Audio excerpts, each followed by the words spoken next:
Tonight on EKB Evening News at 6. Heavy rains cause more flooding in Floyd County. Good evening, I'm Gary Sloan. And I'm Cindy Mae Johnson. Once again, heavy rains today caused flash flooding along creeks and streams throughout the region.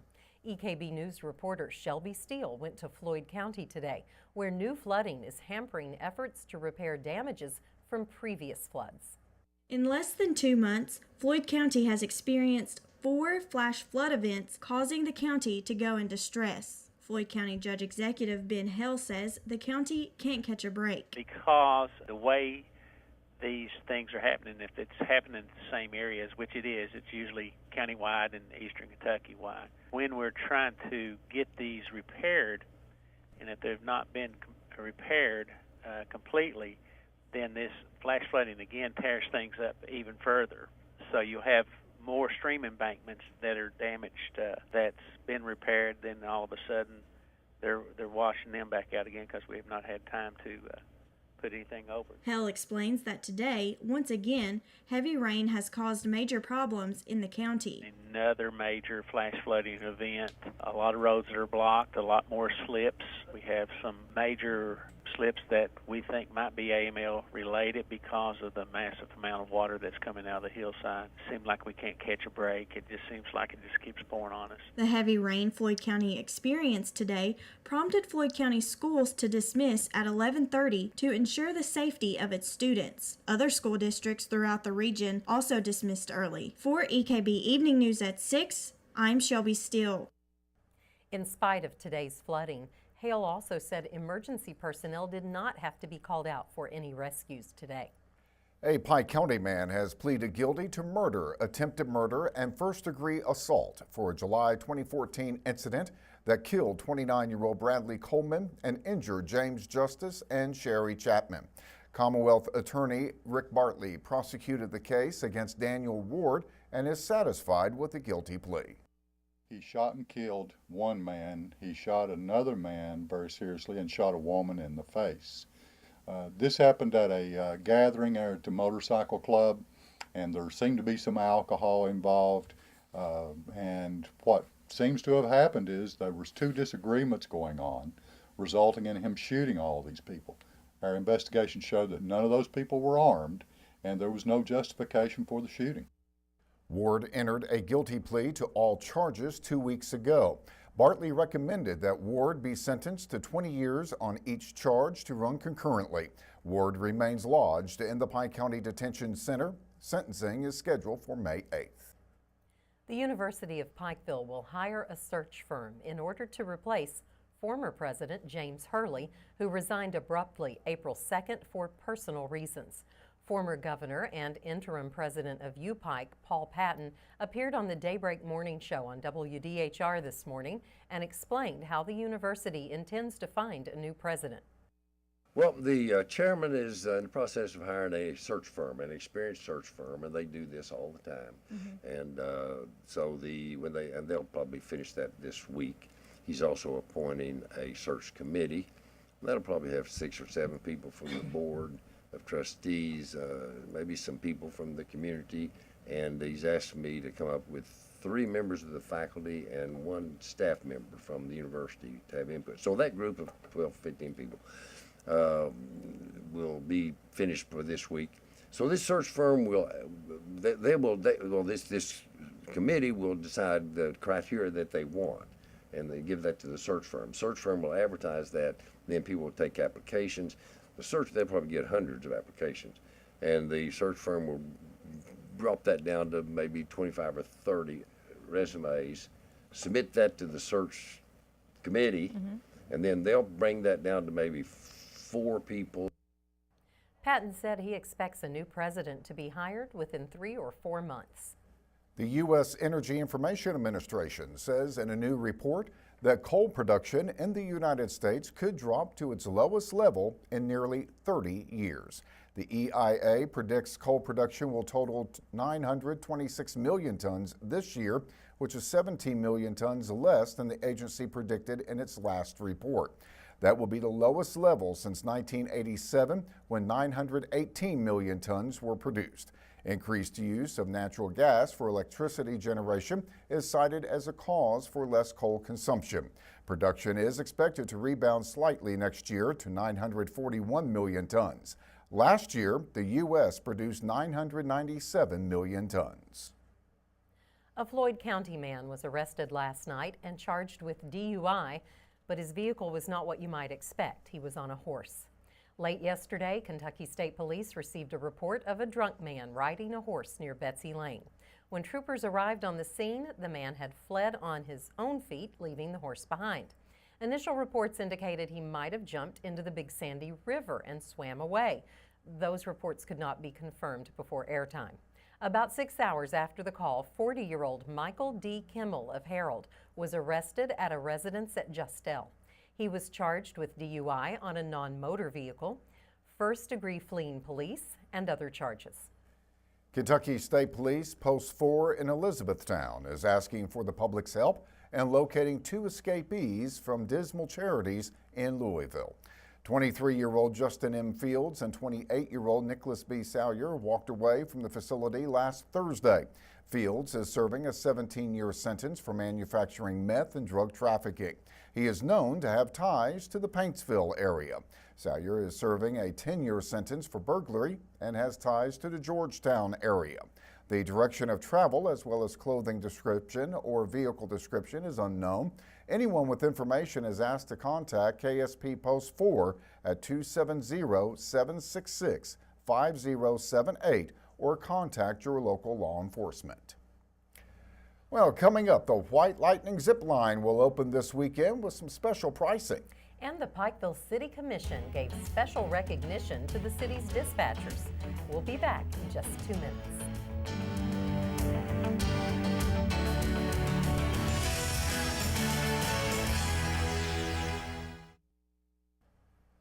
During a meeting of the Pikeville City Commission yesterday evening, officials took time out to recognize the city's dispatchers as part of National Telecommunicators Week. EKB News reporter Shannon Deskins tells us all about it. At Monday night's meeting, the Pikeville City Commission recognized the men and women who serve as 911 dispatchers for the city. April 12th through the 18th is National Telecommunicators Week, and city officials wanted to make sure these employees were recognized for their service. And it's real important they do get recognized during this week because they're the voice that's heard, not necessarily seen. So by bringing them down to the commission, the people who's attending the meeting along with the commissioners and the mayor, they actually get to put a face to that voice and get to see these quality employees, what they do for a day-to-day basis. The job of a dispatcher is widely known as one of the most stressful careers a person can have, dealing with upset callers and directing the first responders to the location of the emergency. And the City Commission's recognition of their service meant a lot to these employees. Made me feel real good that they, the commission and the mayor and everybody recognized me and my coworkers on the job that we do. People hear us all the time, but they never see us. We're just a voice, and it's nice to know that somebody wants to see our, face and say thank you. National Telecommunicators Week falls during the second full week of April each year. For EKB Evening News at 6, I'm Shannon Deskins. Also during yesterday's meeting, city commissioners got an update on the new zip line attraction that will be opening Thursday to coincide with the Hillbilly Days Festival. During the festival, there will be special pricing of $29 for adults rather than the regular $45. The commission also met the employees who will be running the attraction and approved an insurance policy for the ride. A website has been launched for more information on the attraction. You can visit it at www.visitpikeville.com. The Floyd County Conservation District has been recognized for its service to the people of Kentucky by the Environmental Quality Commission. During the group's Earth Day Award program held last week in Frankfort, the commission recognized the Floyd County Conservation District with the 2015 Public Service Award for the state of Kentucky. In a statement, the district credited residents of Floyd County and partner agencies in helping to make the award possible. Last week, former coal operator Donald Newsom of Virgie died of complications from Lou Gehrig's disease. Newsom operated numerous mines over the course of a 59-year career, most notably Jet Coal for 42 years. At his funeral, past and present employees attended in their uniforms as a tribute, then lined up outside as his hearse passed by. Newsom's career was honored by the Kentucky Department of Mines and Minerals for his safety record, which included not having a single fatality under his watch. Well, coming up, the Pikeville High School softball team is headed to the All-A State Tournament. Now, Jamie Johnson will be in with a preview. But first, the hillbillies have already begun to arrive, and EKB Chief Meteorologist Lathan Hopkins will be in with our Hillbilly Days forecast. We'll be back in just 2 minutes.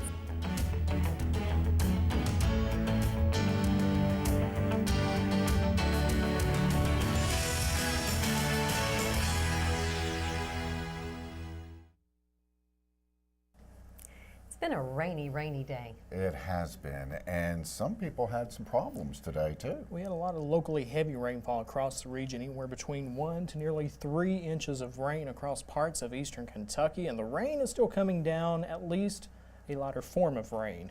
Doppler Radar showing those scattered showers making their way across the region. The heaviest of the rain finally moving out, but of course, the damage has already been done. Look at some of these rain totals that we've had. Now this just goes since midnight. Some folks started picking up the rain yesterday evening, but since midnight, West Liberty, about 2.5 inches of rain. National Weather Service office in Jackson picked up just over 2 inches of rain, which is a record for the day. Over in Williamson, approaching 2 inches. Over in Louisa, over in Hindman, picking up about 1.75 inches or so. EKB Studios here, about 1.5 inches. And then the farther south you go, about 1 inch of rain for folks in Dorton and in Whitesburg. Now let's talk about the flood warnings, because these are changing as we speak. As a matter of fact, flood warning continues for northwestern Pike, Floyd, Martin, southeast Johnson, and southeast Magoffin counties. This will now go all the way through 6:15 tomorrow morning. The creeks and streams will continue to run high until then. So especially once we get in, we start to lose the daylight, be very careful if you have to travel overnight tonight and of course first thing tomorrow morning. This includes Prestonsburg, Inez, Warfield, Martin, and of course Forest Hills. Again, that flood warning now goes until 6:15 tomorrow morning. All right, let's talk about the almanac. The official high 63 degrees, overnight low 56. I wanted to show you the almanac just because of the rainfall. Mentioned earlier, the National Weather Service picked up about 2 inches of rain. For the month, we are approaching 7 inches of rain above average just for the month. And we're only halfway through April, ladies and gentlemen. We got a lot of April to go. And for the year, approaching 8 inches of rain above average for the year. So boy, oh boy, it's been a soggy first few months of 2015. Satellite and radar composite, there goes the heaviest rain moving off to the north and to the east.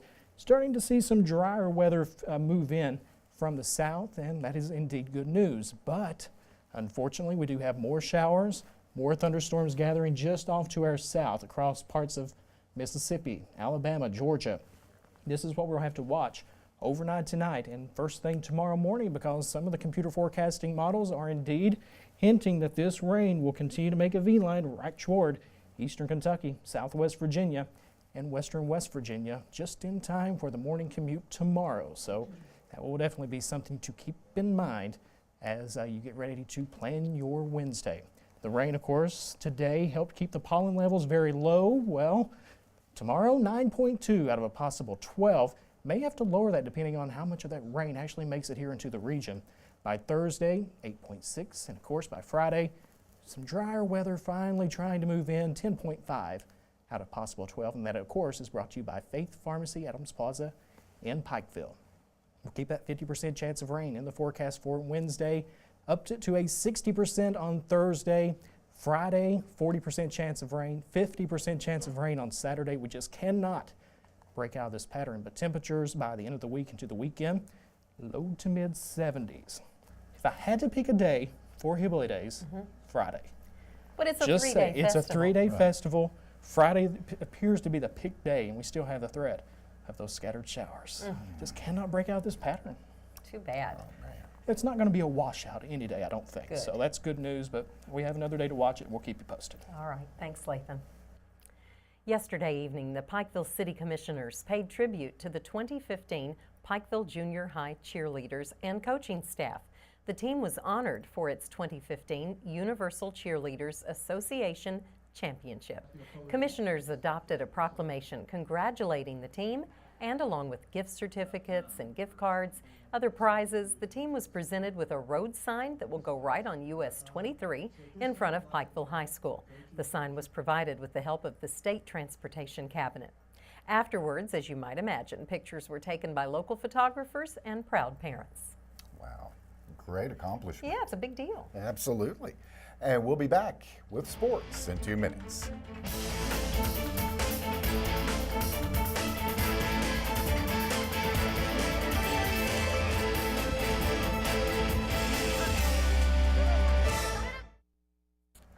Well, it's baseball season, it is softball season. That means it's my kind of season, Jamie.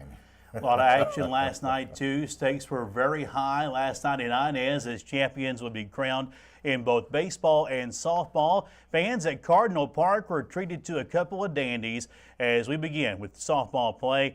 Pikeville, Sheldon Clark vying for the 15th Region Softball Championship. Here's Emily Hughes, top of the 6th inning. Pikeville 3-0. She would get on with a single. Savannah Nunemaker with the shot just fair down the line and left. Hughes, who had advanced to third, would score. Pikeville has a 5-0 lead going to the 6th inning. Sheldon Clark trying to rally. Paige Maynard, the hit to center field. Nunemaker charging the ball, the throw to plate, and Kelsey Dean is out from here to there. And the first base coach Karen out for Dancing with the Stars. No, he jumped right in there. Lady Cardinals weren't done, though. Carla Mullins, a grounder to shortstop. It would pull Hughes off the bag, allowing Hope Lafferty to score. Pikeville, though, they would have the final say in this one. Emily Butcher, the pop out to shortstop to end the game. And the Lady Panthers are going back to Owensboro, winning the 15th Region All-A Softball Tournament 7-2. Pikeville has won their 5th All-A Regional title in 6 years. They'll play in the State All-A Tournament next Saturday, April 26th, where they'll be in pool play with champions in Regions 3, 5, and 11. New coach Corey Shurtleff excited about her team's win. I thought they fought really, really hard. We had to adjust and get our bats going. Once we got the bats going, we get our lead off on. The runs just kind of followed. I thought we fought from top to bottom, and everyone did a job today. We're super, super excited. We had a good showing there last year. We got to the Final Four, and we're hoping to have just as good of a showing this year, and I think we've got a good enough team to do it. She's pretty excited, isn't she? In the baseball finals until last night, Sheldon Clark and Allen Central had ever tasted victory at the All-A Regional Finals. 2 weeks ago, Allen Central defeated Sheldon Clark 14-0. The Cardinals would like nothing more than to avenge that defeat with a win in the championship game. We'll begin in the bottom of the second, the squeeze. Sheldon Clark's Wes Hager meet at the plate. Allen Central protecting a 1-0 lead at this point. Next hitter, Blake Harless, the ground ball to third. He would beat the throw at first, and that would allow Brent Burke to score. The game is tied at 1-1. Sheldon Clark hanging tough at home at Cardinal Park. Now Tanner Lafferty, he's up next, a double to bring in 2 more. Sheldon Clark would take a 3-1 lead at this point. And we'll move on to the top of the 3rd inning. Allen Central trying to get right back in it. Cameron Blevins will be coming on your screen with the solo blast over the left center field fence. Cardinal Park can't hold it. Blevins, the Kurt Gibson home run trot, and he admired it, so we had to speed it up because he soaked it all in. And he gave you a little shimmy at the end. Look at this. Nice. Allen Central would tie the game at 3-3. However, Sheldon Clark would prevail, winning their first ever 15th Region All-A Championship 5-4. The final. Sheldon Clark now 8-5 on the season. They will host West Carter, champions from the 16th region, with the winner advancing to the State All-A Baseball Tournament in Lexington next month. Major League Baseball, you've heard the old saying, ifs and buts were candy and nuts. Well, if the Reds bullpen could hold a lead without blowing the game, Cincinnati could easily find itself with a 5-1 record going into last night's game at Chicago. Could the bullpen right the ship? Top of the 1st, Reds already ahead 2-0 off Cubs ace John Lester. Jay Bruce, the slash to left field. Reds would lead 3-0 early on. Red starter Mike Leake gave 3 runs back to the Cubs, and it would take Marlon Byrd to break out the whooping stick. Down the third base line, that would score Brandon Phillips Bird with his first RBI in a Reds uniform. Cincinnati would take a 6-4 lead to the dreaded 8th inning. Jumbo Diaz, Reds reliever, with a big problem, and it's not his weight. It's that shot. Cubs batter Jorge Soler, the game-tying home run to dead center field. 6-6, and we're going to extras again. A scene that Reds fans have been treated to way too often. And the Cubs would get it, a walk-off RBI. Come from behind, 7-6 win for Chicago. Reds are back in action tonight at Wrigley Field. Anthony DeSclafani will make his second start for Cincinnati, and Jake, the State Farm Arrieta guy, for the Cubs tonight. Game time 8:05, pregame 7:35 on Hit City USA 98.1, 104.3 FM, your home for Reds baseball. And that is a look at a lot of baseball and a lot of sports. I'd just like to thank you for introducing dancing tonight. How about that? Yeah, I'd like to start getting reports on Dancing with the Stars. That's a little beyond my pay grade. I thought so. We'll be back in 2 minutes.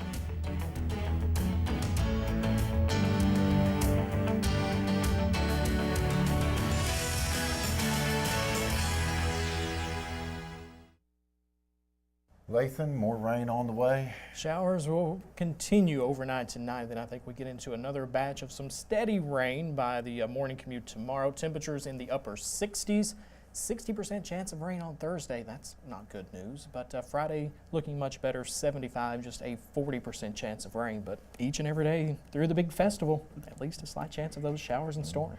You know, it's been a while since we had a Hillbilly Days with this much rain expected. It's every year, but don't let it discourage you. Get out, take an umbrella, bring a friend. Eventually, they'll get so hopped up on some of the sugar cakes and stuff. Yeah. Take a jacket, put over their head. They'll never know. Just switch out. I'll hold the umbrella while you eat, and then Protect the funnel cake and Right. the drink. Forget about your clothes and your head. all that Protect the matters. food. Yeah, protect the food. At all costs. That's right. And remember, too, that if you don't want to get out in the rain, you can watch our live Hillbilly Camp. We'll be there. Should be fun. That's right. Well, that will do it for tonight's EKB Evening News. Remember, you can get more local news anytime by listening to the radio stations of East Kentucky Broadcasting. And you can follow EKB News and EKB TV on Facebook and Twitter. Just in case you haven't had enough rain, we're going to leave you tonight with scenes from this morning's rainfall. Good night. Thanks for watching. Stay dry.